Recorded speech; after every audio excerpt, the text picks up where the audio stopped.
Hello everyone, welcome to this video, and in this video I'm going to show you how you can fix if your iPhone is not charging above 80%. And in this video I'm going to show you guys two easy ways in order to fix this.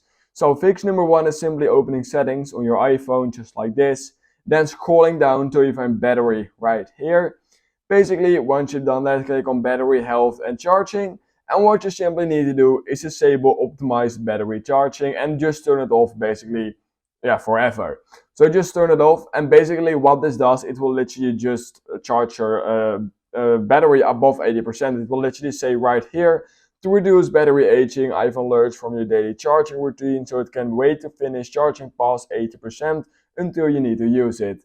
Meaning that when you maybe change your sleep schedule or anything, then that could cause issues with your battery not charging above 80%. I would definitely recommend turning that off.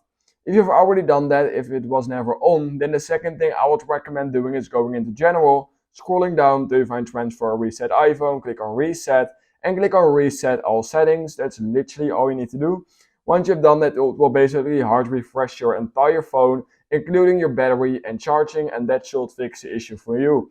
So let me know down below in the comments which fix it for you. And if you still need any help, then I will definitely help you out in the comments as well. And yeah guys, that being said, please consider liking this video, subscribing to my channel, and I hope I will see you in my next YouTube tutorial video.